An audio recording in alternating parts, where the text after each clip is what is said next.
Баланың 3 еселенген қазіргі жасынан оның 6 жыл бұрынғы жасын 4 еселеп шегерсек, баланың қазіргі жасы шығады дейді.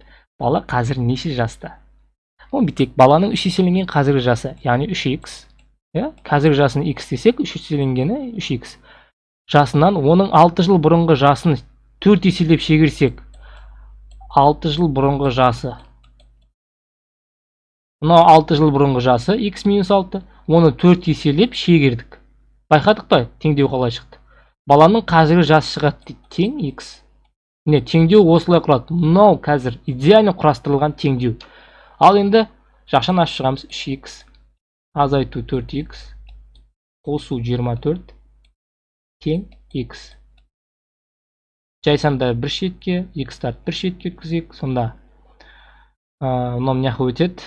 3х азайту 4х азайту x тең минус 24. Плюс 24, мына жаққа минус 24 өтеді.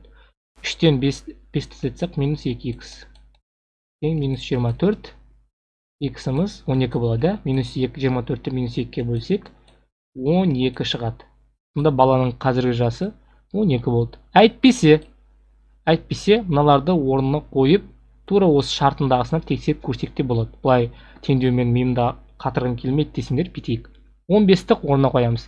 Баланың 3 еселенген қазіргі жасынан 45, 15-ті қазір біз тексеріп жатырық. Оның 6 жыл бұрынғы жасын, 15-тен 6 жыл бұрынғы жасы 9, 4 еселеп шегерсек 36. Қазіргі жас шығады дейді. 15 шығу керек. Бізде 9 шығып қалды. Яғни мынау жауап емес. Тура осы тәсілмен барлығын тексеріп көресіздер, 12 жауап болады. Сенбесек тексеріп көрейік. 12-ді, сразу 12-ні тексеріп көрейік. 3 еселенген қазіргі жасынан, 3 еселенген жасы 36. 6 жыл бұрынғы жасын 4 еселеп. 6 жыл бұрынғы жасы 6-да, оның 4 еселесек 24 болады. 36-тан 24 азайтсақ, қазіргі жасы 12 қайттан шықты. Көрдік па?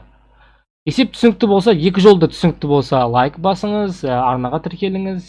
Сіздермен бірге болған Әлшер ағайларыңыз, сізге мен опытты сәттілік тілеймін.